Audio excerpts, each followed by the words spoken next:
हमारे रहते आप बेरोजगार क्यों हैं? सरकारी नौकरी की सबसे अच्छी तैयारी, सबसे अच्छे अध्यापक, सबसे कम फीस, हरियाणा का नंबर 1 कोचिंग सेंटर ICS। नमस्कार, मैं हूं प्रमोद और आप देखना शुरू कर चुके हैं दी-सड़कनामा.com। सिरसा लोकसभा क्षेत्र को लेकर के भारतीय जनता पार्टी और जननायक जनता पार्टी ने अपने चुनावी मैदान में अपने उम्मीदवार उतार दिए हैं। बीजेपी ने यहां पर डॉक्टर अशोक तंवर और जननायक जनता पार्टी ने यहां पर रमेश खटक को टिकट दिया है।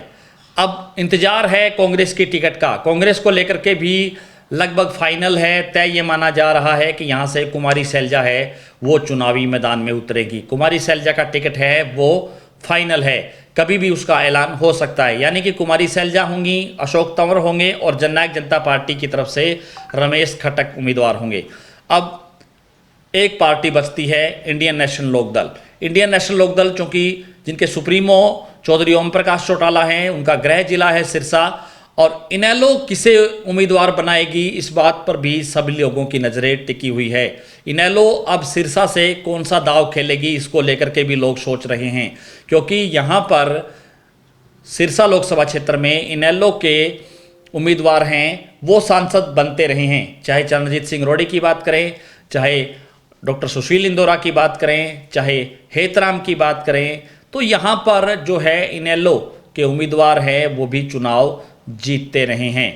तो सीधे तौर पे अब इनेलो है वो किसे चुनावी मैदान में उतारेगी ये देखने वाली बात होगी। लेकिन फिलहाल ये जानकारी मिल रही है कि इनेलो अब पगड़ीधारी पर दाव खेलेगी, क्योंकि यहाँ पर ये जो सिख बाहुल्य इलाका है जिनमें से 6 विधानसभा सीटों पर सिख जो है मतदाता हैं। चाहे हम एलनाबाद की बात करें, चाहे रानिया की बात करें, चाहे हम बात करें डबवाली की, चाहे बात करें कालांवाली की, चाहे बात करें रतिया की, चाहे टोहाना की, तो इस तरह से इन सीटों पर जो है सिख मतदाता हैं। और इसके साथ साथ ही ये कह सकते हैं कि चाहे फतेहाबाद, चाहे सिरसा, इन विधानसभाओं में भी सिख मतदाताओं के अच्छे खासे वोट हैं। यानी कि सिरसा लोकसभा क्षेत्र है वो सिख बाहुल्य क्षेत्र है वो कहा जाता है, और यहाँ पर अब इंडियन नेशनल लोकदल है वो किसी पगड़ीधारी नेता पर दाव खेल सकती है। वो नेता कौन होगा वो भी हम आपको बहुत जल्द बता देंगे। लेकिन फिलहाल इंडियन नेशनल लोकदल ने जो अपनी रणनीति है वो बदल दी है। पहले ये चर्चा चल रही थी कि यहाँ से पृथ्वी नंबरदार है उनको चुनावी मैदान में उतारा जाए जो नरवाना से पूर्व विधायक हैं। लेकिन अब इंडियन नेशनल लोकदल चूँकि जननायक जनता पार्टी ने और कांग्रेस ने भी जो है चेहरे लगभग दे दिए हैं, और अब इंडियन नेशनल लोकदल है वो यहाँ पर सिख उम्मीदवार पर जो पगड़ीधारी है उस पर दाव खेल सकती है, सिख समाज के वोट लेने को लेकर के। और चूँकि आपने देखा होगा कि अंबाला में भी कल ऐलान हुआ है जिसमें सिख चेहरा है, युवा चेहरा है, वो अंबाला में इनेलो ने उतारा है, गुरप्रीत सिंह उनको, और इसके साथ साथ दो और नाम हैं उनका जो है विधिवत घोषणा है वो इनेलो ने कर दी है। चाहे कुरुक्षेत्र से अभय सिंह चौटाला के नाम की हो, चाहे हिसार से सुनैना सिंह चौटाला के नाम की हो। तो फिलहाल 3 सीटें हैं वो इनेलो ने भी अपनी सूची जारी कर दी है।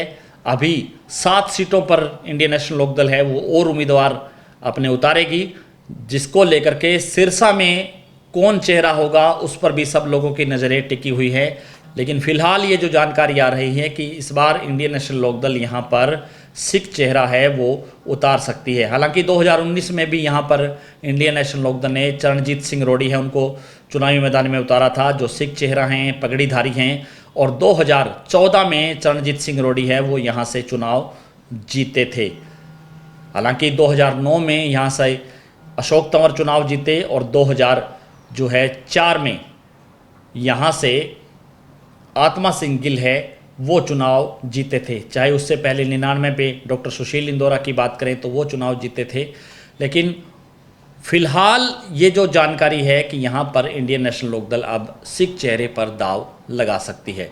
तो ज़्यादा से ज़्यादा इस वीडियो को आप शेयर जरूर कर दीजिए। यानी कि बीजेपी से डॉक्टर अशोक तंवर, कांग्रेस से कुमारी सैलजा, जेजेपी से रमेश खटक, और इंडियन नेशनल लोकदल से यहाँ पर एक सिख चेहरा है वो चुनावी मैदान में उतरने वाला है, जिसके कयास है वो लगाए जा रहे हैं।